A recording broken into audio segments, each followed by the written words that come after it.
Hey there, this is Alexis Knight. Welcome to True Crime, the Court of Public Opinion. I'm your host, guiding you through the cases that have moved through the courts and reached a conclusion, but have left the public divided. These aren't your typical cut and dried cases, guys. These are the ones where the facts may be clear, but the truth? Well, that's another story. Listen closely here as we unravel the evidence, the court's findings, and the contrasting perspectives that have divided the public. By the end of this episode, you're going to have the chance to decide for yourself. In this episode, we have the Menendez brothers, Under the Influence. This is a sensitive one, guys. It's been around. We've all heard about it. It's been on TV multiple times. Let's get into it. On August 20th in 1989, the affluent neighborhood of Beverly Hills was rocked by the brutal killings of entertainment exec Jose Menendez and his wife Kitty. They were found shot to death in their lavish home, a scene so violent it stunned even seasoned investigators. Soon after, the focus of the investigation turned to an unexpected pair of suspects, their sons, Lyle and Erik Menendez. The brothers, just 21 and 18 at the time, would later admit to killing their parents, but the reasoning behind their actions launched a legal firestorm that still divides people to this day. At first, it appeared that greed was the motive.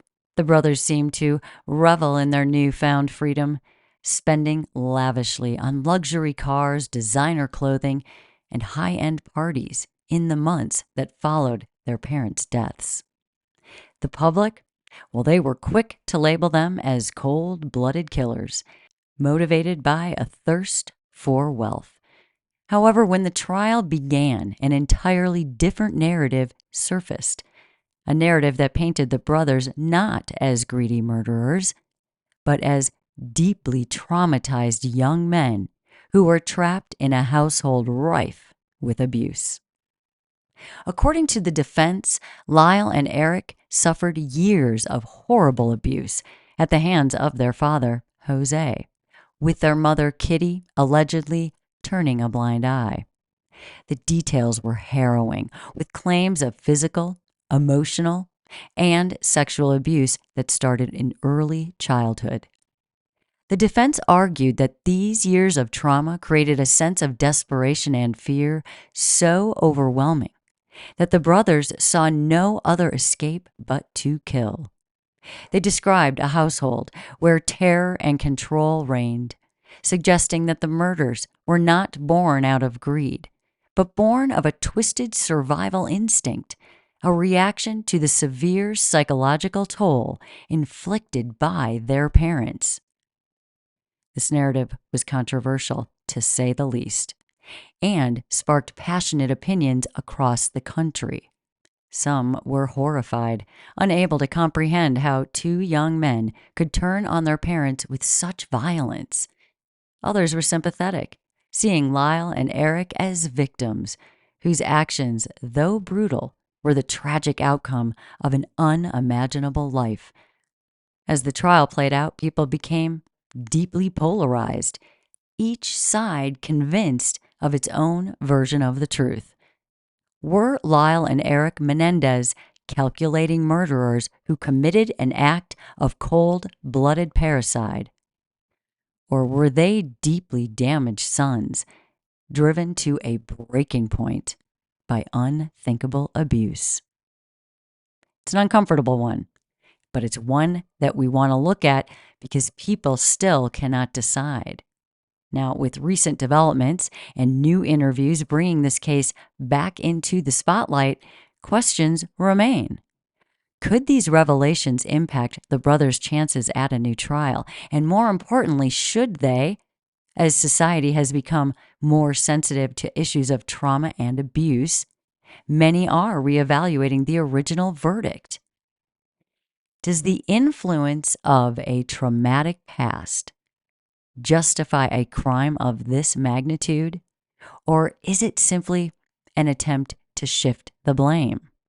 We are going to take a closer look at this case and peel back the layers to examine the facts, the defense claims, and the arguments that have kept this case at the forefront of true crime discussions for over 3 decades.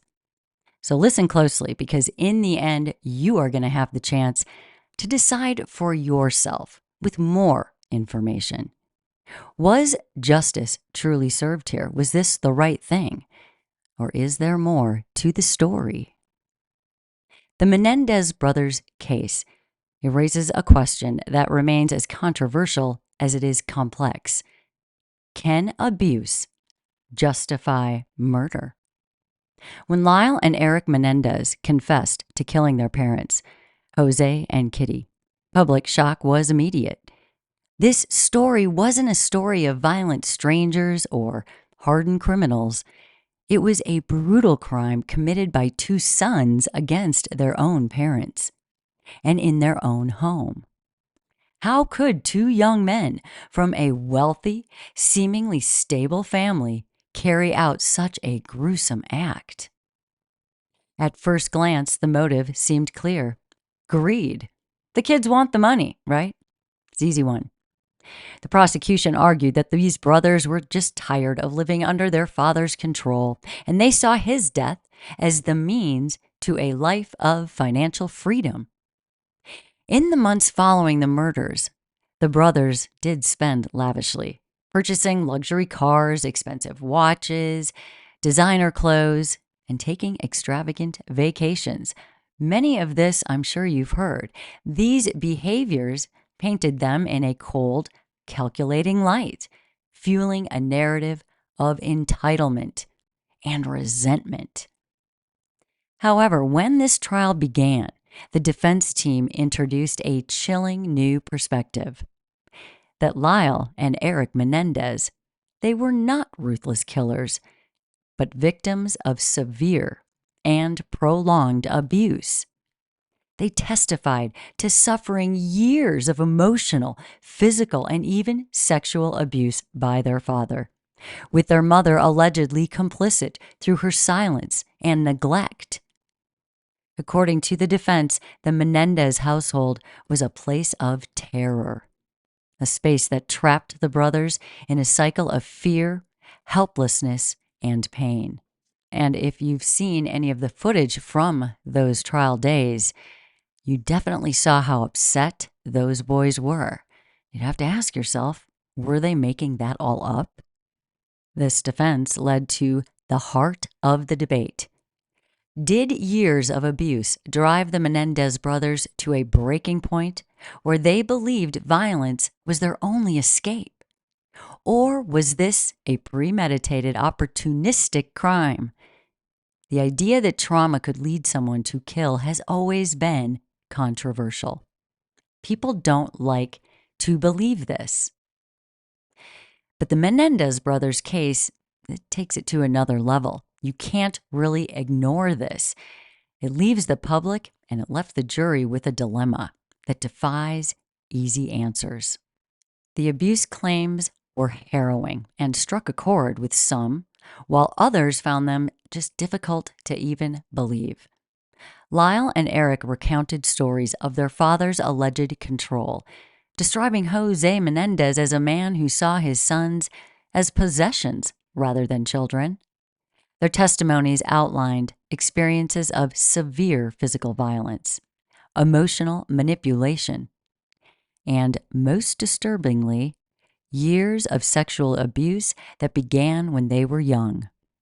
For Lyle and Erik, this was not just a family dynamic.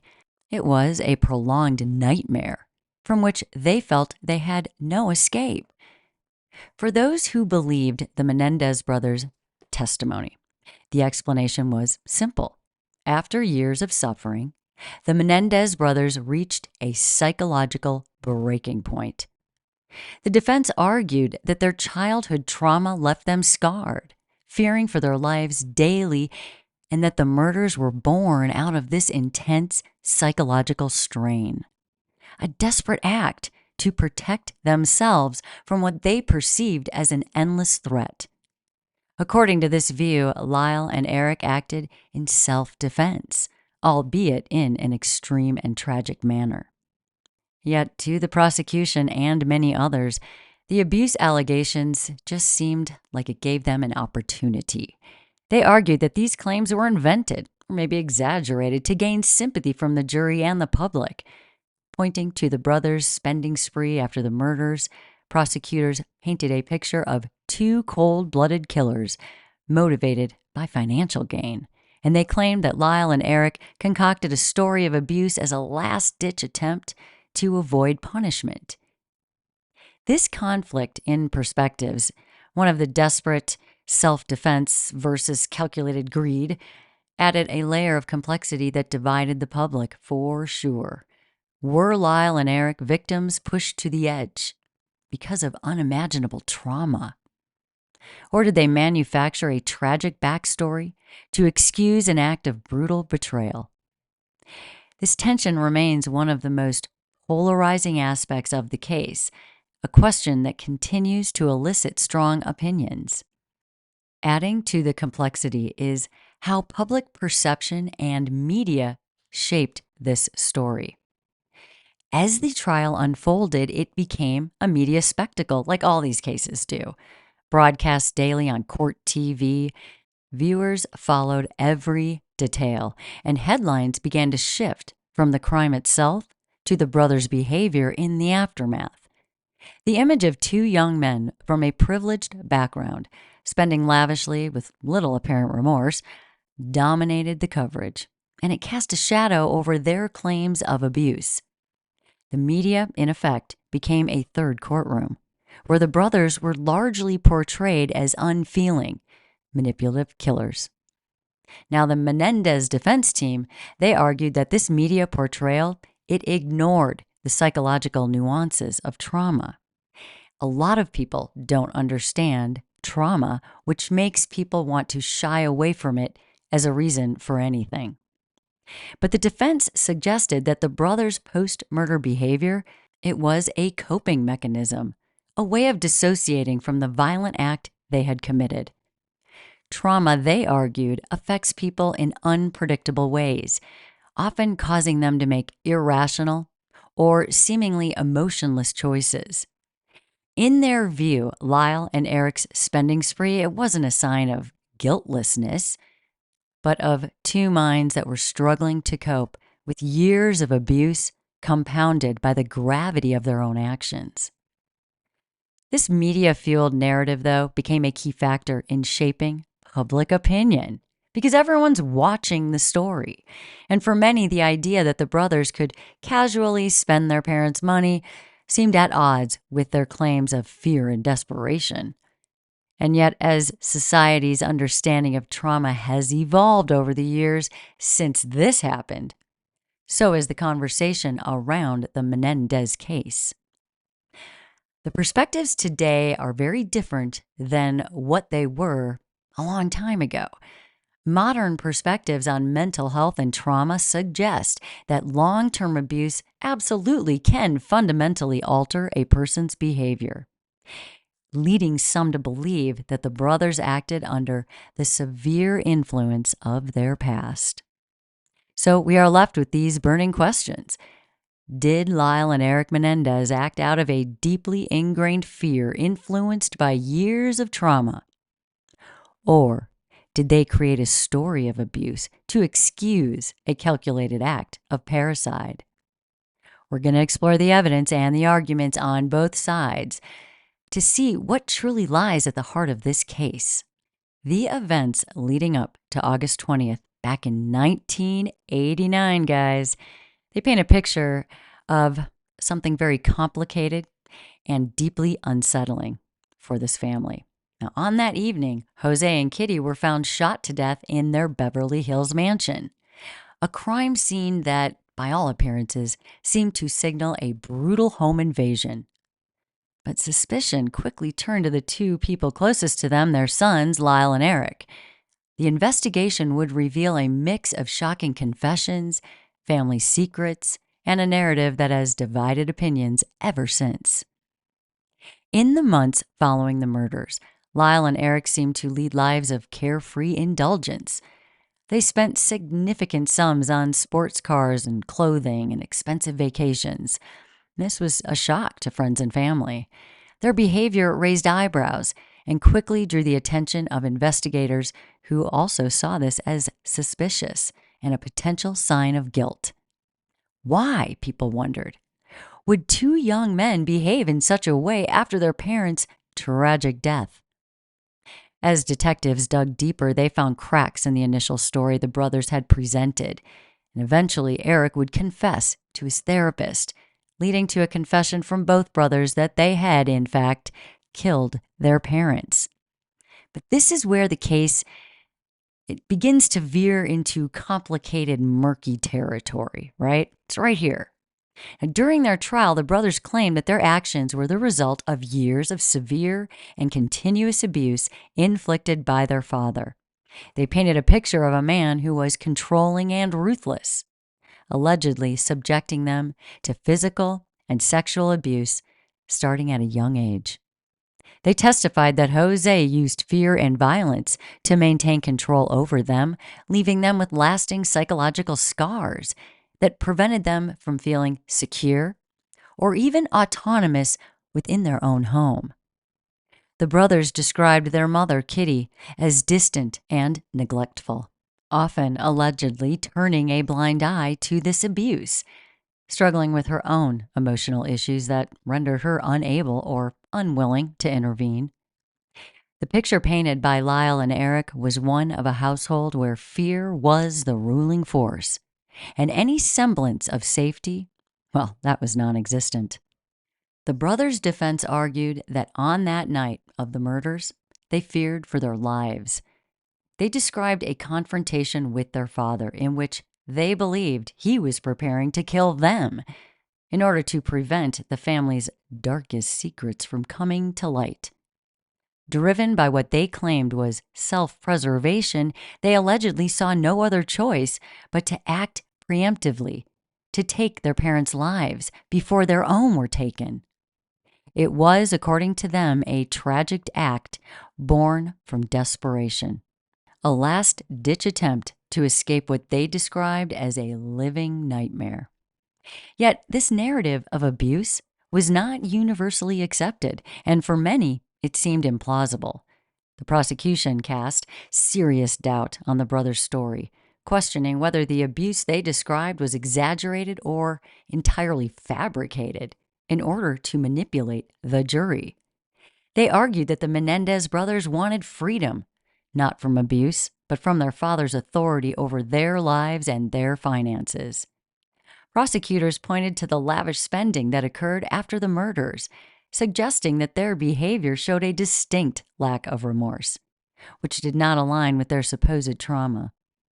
For many, the image of two grieving sons simply did not match their actions. Lyle and Erik, the prosecution argued, were not acting out of fear, but out of a cold desire for wealth and freedom from their father's control. Plain and simple. Now, adding to this was the fact that friends and teachers and family members who knew the Menendez family, they never reported any signs of abuse. Jose and Kitty Menendez were well regarded in the community, seen as the picture of success and stability. If abuse had been as severe and pervasive as the brothers claimed, it's argued, wouldn't someone have noticed? This lack of external corroboration casts a shadow of doubt over the defense's narrative.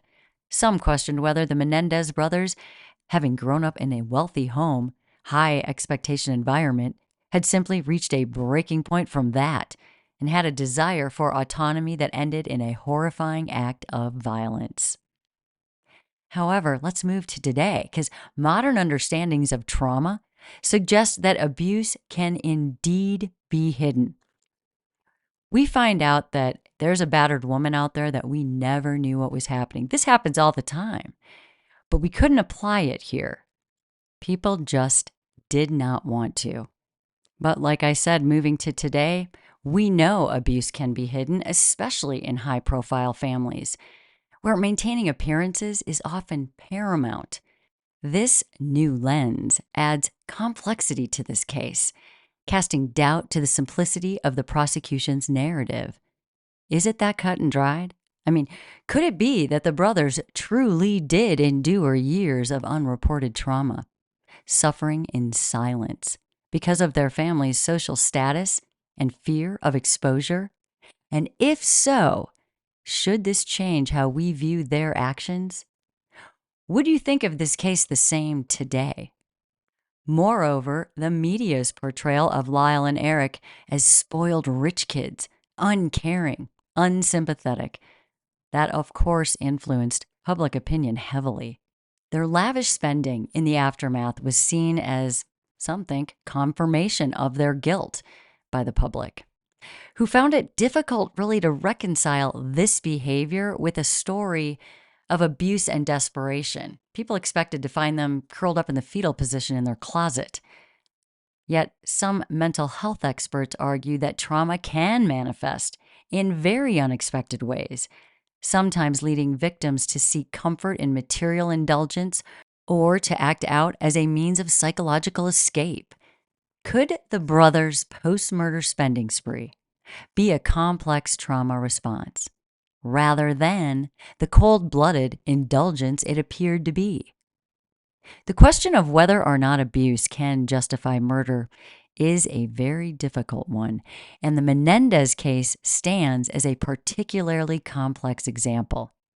Now, today, society has a more nuanced understanding of the effects of trauma, but this was definitely not the case during their trial. The jury of the 1990s was asked to make a judgment without the benefit of these modern perspectives, leading to a verdict that to this day leaves some feeling very uneasy.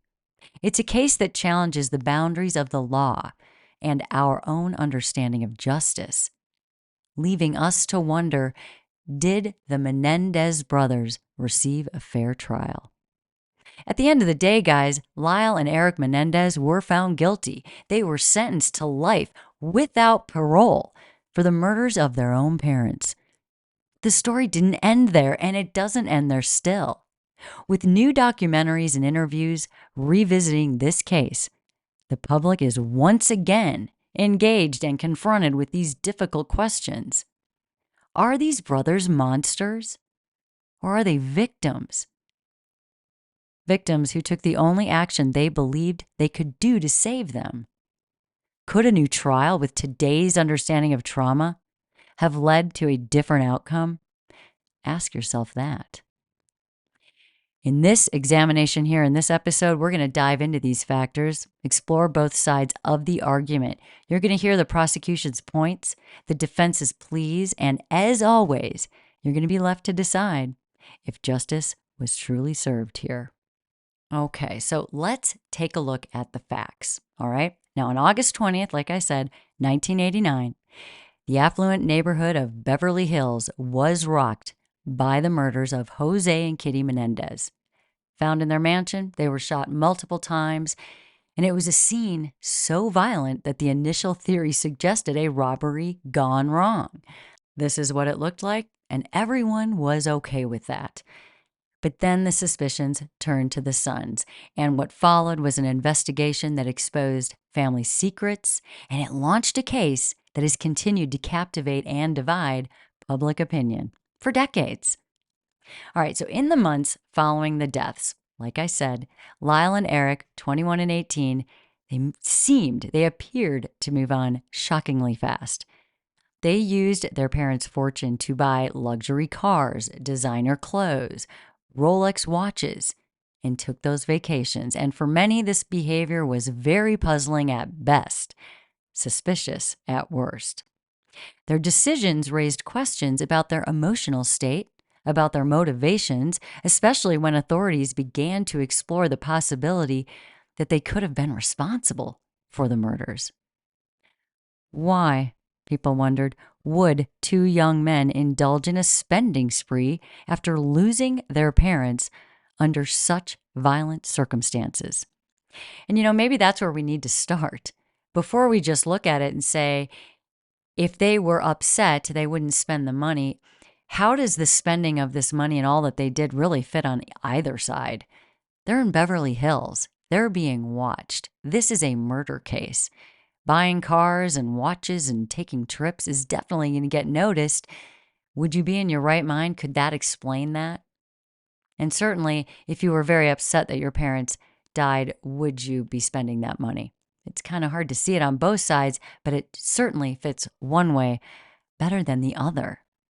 And then, of course, eventually Erik admits to his involvement to his therapist, and he states that he and Lyle had killed their parents. But this confession came under unusual circumstances. Erik's therapist had his own ethical complications and shared the admission with authorities after his girlfriend overheard it, and this resulted in the brothers' arrest.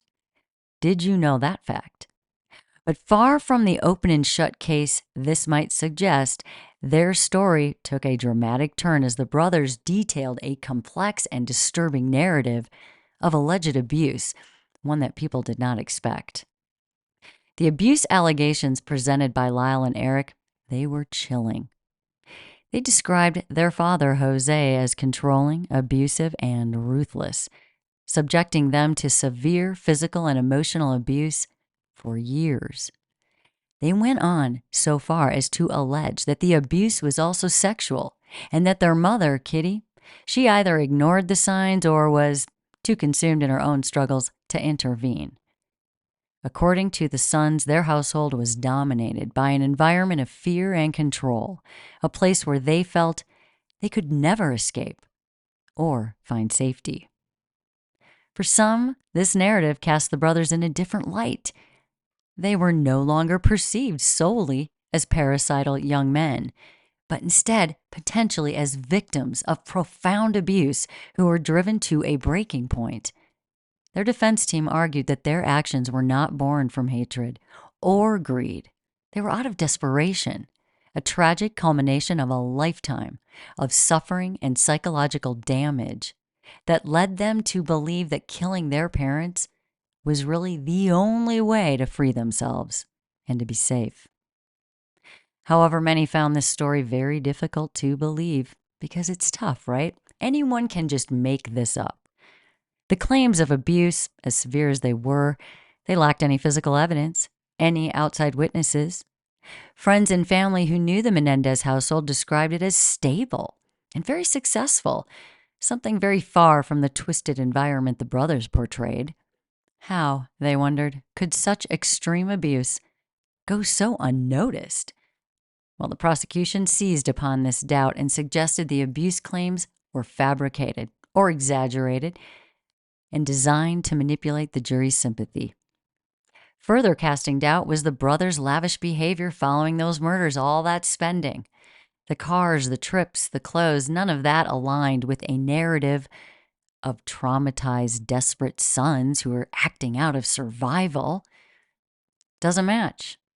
How, the prosecution argued, could they reconcile this image of indulgence with some story of fear and desperation? Oh no, they said. Prosecutors presented a case where Lyle and Erik's actions were calculated and driven by a desire for wealth and freedom from their father's control. They were sick of it, they said, and they argued that the brothers resented their father's authority over their lives and their financial future, and they viewed his death as an opportunity for their own independence and luxury, which they seized upon after the murders. This dual narrative, the desperate sons versus the greedy killers, it created a division, as you know, that the public and the jury struggled to reconcile. For many, the idea of abuse victims committing such an act, it was unfathomable, especially given the brothers' backgrounds. Others saw the potential for a genuine trauma response, arguing that people react to severe trauma in very unpredictable and sometimes destructive ways. This division formed the basis of a case that was as much a psychological exploration as it was a legal one, challenging jurors to weigh the credibility of the brothers' claims against the evidence and their post-murder actions. As this trial unfolded, the Menendez brothers' story became more than just a case. This was big, and everyone wanted a piece of it. They wanted to know more. They wanted to try to figure out if they could pick a side. It became a media spectacle, as we know. It was daily. It was up there on court TV, the news, the trial's every detail was analyzed by the news and the public, from Erik and Lyle's appearance to their testimonies and those spending habits. Headlines and talk shows, they quickly painted the brothers as wealthy, spoiled young men, casting doubt on their claims of trauma. Public opinion was heavily shaped by these portrayals that someone else decided to say, by the way. These were not portrayals given by anyone involved. This media influence added another layer to an already complex case, effectively becoming a courtroom of public opinion that held its own biases and judgments and did so very loudly. People wanted their opinions heard. Now, despite the prosecution's stance, though, the defense team maintained that the brothers' story was rooted in truth and that trauma manifests in a wide range of behaviors, some of which can appear irrational or even unfeeling, uncaring. They presented mental health experts who testified to the profound effects of long-term trauma and abuse, explaining how victims might act out in ways that defy conventional expectations. For Lyle and Erik, the defense suggested spending their parents' money was not a callous act of celebration. This was instead a distorted attempt to experience a sense of freedom they had never known, finally, as they had been trapped in a cycle of control and abuse. This psychological perspective, it was crucial to the defense case. They argued that abuse could have fundamentally shaped the brothers' worldview and decision-making processes. Trauma, they said, can lead people to act against their own interests or make extreme decisions under stress. But in the early 1990s, psychological defenses like those were met with skepticism. Concepts like PTSD and trauma-induced behaviors, they were less common, and they were less understood by the public, leaving jurors without a solid framework to evaluate these claims. What would be presented today as evidence of a deeply damaged psyche was at the time often just dismissed as manipulative or nonsensical. For modern viewers, this raises an uncomfortable question, right? Would the Menendez brothers' trial have turned out differently if it took place today? Advocates for the brothers argue that with current knowledge of trauma and mental health, there might be a more nuanced interpretation of their actions, potentially even influencing a reduced sentence. But then there are the others that worry that reopening this case could set a precedent. We can't do that because it would allow abuse claims to excuse premeditated violence, a moral and legal dilemma that remains unsolved, and you can see why. The brothers' fate was ultimately sealed in 1996 when both were convicted and sentenced to life without the possibility of parole. Yet the court's ruling left a ripple of lingering questions. Were they really the monsters the prosecution painted? Were they motivated by greed and a hunger for freedom? Or were they broken individuals pushed beyond their limits by years of abuse? You saw him crying at that trial, barely able to talk. Can they make that up? Well, for some, the legal decision marked the end of this case. All done. But for others, especially with the new documentaries and the interviews that have been coming out, highlighting the potential gaps in the original trial, the Menendez story continues to haunt and even disturb the public's conscience. We do learn more as humans evolve. Should that be applied to cases where we were ignorant? Is that what happened here? As we examine these facts, both those revealed in court and those highlighted in recent years, it becomes clear that the case of Lyle and Erik Menendez is anything but straightforward. The brothers present us with a dilemma that forces us, uncomfortably, to question where we draw the line between victim and perpetrator, between self-defense and premeditated murder. Were they calculating killers? Or were they young men so traumatized that they acted in the only way they thought possible? The court may have made its ruling, but the public remains divided. Each new revelation stirring up the same age-old question: was justice truly served, or is there more to the story? The Menendez brothers' trial brought forward two starkly different narratives, which we have been discussing. We have the prosecution, and they are saying this is premeditated parricide, and that's it. Plain and simple. They wanted the money, and they wanted to be away from any rules from their dad. Now, to support this argument, the prosecution highlighted the brothers' actions following the murders. And, they talked about this a lot: the spending, the trips, and all of this. Prosecutors say this was not just callous, but indicative of their true motives. This desire to live a life of luxury without their parents in the way. This is their argument. Additionally, they focused on the timeline and manner of the murders as evidence of premeditation. Jose and Kitty were shot multiple times, suggesting an act of extreme violence that prosecutors argued was unnecessary if the brothers had simply wanted to defend themselves. The severity of the crime scene suggests a deliberate effort to eliminate any chance of survival, an approach that to many jurors felt more like retribution than self-defense. The prosecution contended that if the brothers had genuinely acted in a moment of fear, the crime would not have been carried out with such brutality. This, they argued, was not the behavior of victims, but of perpetrators who had planned and executed with cold precision. Now, a question here, though: if you take someone that's been abused for so long and always on their good behavior, always controlled, always being quiet, always doing what they're told, what would happen to someone that's finally unleashed? Could they even control all of their actions? Would they be thinking clearly? How does this happen? How does it work? How does someone finally explode and unfold after years of being stifled? Can we know for sure? That's a question. Prosecution further questioned the validity of any of these abuse claims to begin with, pointing to the lack of physical evidence and any external corroboration. Friends, teachers, extended family who interacted with the Menendez family, they found it very hard to believe that such severe abuse could go unnoticed for years. And they argued that Lyle and Erik's abuse narrative was just made up and carefully crafted. They wanted to shift the sympathy in their favor. But then you have the defense, who presents a radically different view at the time.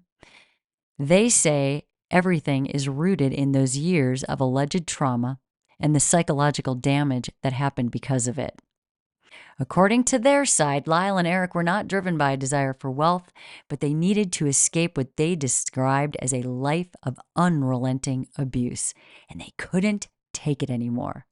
They painted their father as a tyrannical figure who dominated his household with an iron fist. He used fear and violence and sexual abuse to control his sons. The brothers described years of torment, claiming that their father's abuse left them feeling trapped and powerless, and that they lived in constant fear of him. They argued that the brothers' decision to kill, it was not premeditated. It was an impulsive action to the intense psychological toll of living with this for years. They saw no way out. All right, now to support this, the defense brings forward testimony describing how trauma manifests in different ways. Experts came and explained that victims of prolonged abuse often experience a psychological phenomenon known as battered person syndrome. This can lead them to view even small confrontations as life-threatening. According to the defense, the confrontation that night triggered a psychological response that pushed Lyle and Erik to act in a way that to outsiders might appear extreme, but in their minds was a last resort. For these men, they argued the danger felt so immediate and real that the violence they committed felt like self-preservation. And when you are defending yourself and quickly to an immediate threat, Do you really stop and think about what you're doing, or do you do anything you can to get away from that threat? We've all been in different situations. Just simple it down and ask yourself how you react when you think there's a threat immediately coming at you.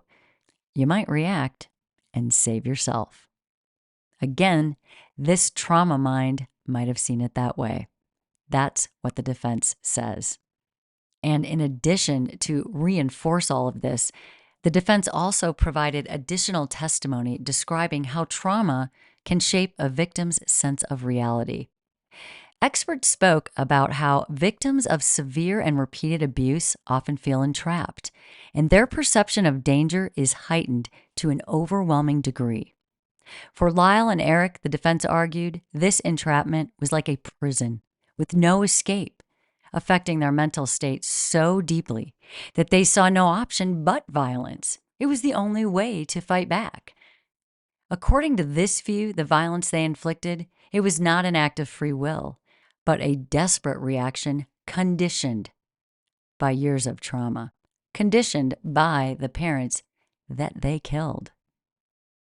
Because trauma and reactions and conditioning, these are things that every person does not know. You have to actually go through the pain to understand it. So it sort of makes anyone on the other side of something like this unable to handle the situation and make a choice, because you don't have the tools to understand what even happened to these guys if you are willing to believe the trauma side.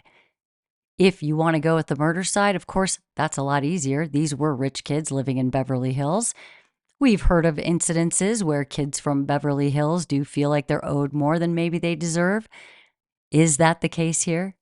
Is that just easier to believe?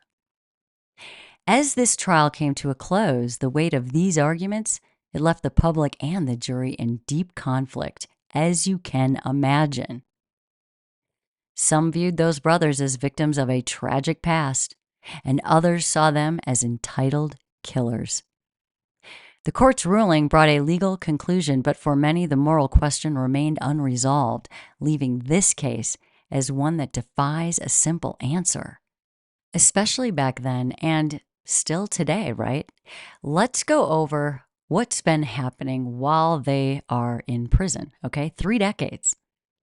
In the 3 decades since the Menendez brothers were convicted, our understanding of trauma and PTSD has evolved dramatically. At the time of their trial, psychological concepts like childhood trauma, PTSD, and the long-term effects of abuse were not as well understood by the general public or even the legal system. But today we have a far more sophisticated set of tools and frameworks to assess how trauma shapes behavior. But this raises a critical question. Could a jury in the early 90s, without the knowledge we now possess, truly have made a fair decision? Could they? How can you decide on something you can't understand? Is this how we just look away and make the other choice because it's easier and better and I understand that one? How did this jury even make a choice? Maybe before we even look at if it's premeditated or this other thing we don't understand, we should try to understand this other thing we don't understand. One of the most profound lessons we've learned is how trauma, particularly childhood trauma, can fundamentally alter a person's development and decision-making abilities. Studies on PTSD have shown that prolonged exposure to violence, abuse, or fear can create deep psychological scars, affecting how individuals perceive threats and respond to stressful situations. We know this now. We now know that trauma can cloud judgment. It pushes people into fight or flight mode, even in situations where danger is no longer imminent. This framework was not available to the jury back then, leaving them to assess the brothers' actions through a more limited understanding of human psychology. But this isn't just about missing scientific data, okay? It's about the emotional complexity that comes with these types of cases. How can we expect a jury composed of individuals who may have never experienced anything close to this level of trauma truly understand the psychological state that these brothers might have been in? How do we ask people who have not lived through such pain to judge whether someone else's fear is justified? If we are being honest, can a juror without firsthand experience of trauma fairly assess a case like this? It's an argument that goes beyond the facts and into the heart of how our legal system deals with trauma-related cases. In today's world, psychological evaluations and expert testimonies about PTSD and trauma would likely play a far more central role. But even with these tools, the challenge still remains: how do we weigh the effects of long-term trauma against the responsibility for a violent crime?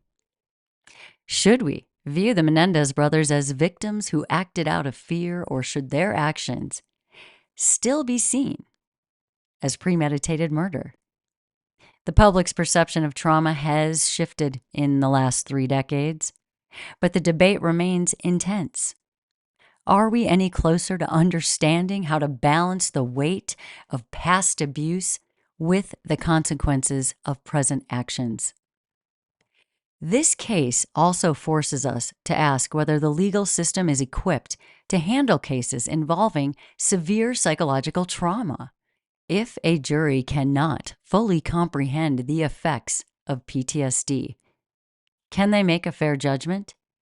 If this were your situation and you had experienced very intense trauma, would you like someone who knows nothing about it to judge you? Wouldn't someone need to have experienced some form of trauma themselves to truly grasp how it influences behavior?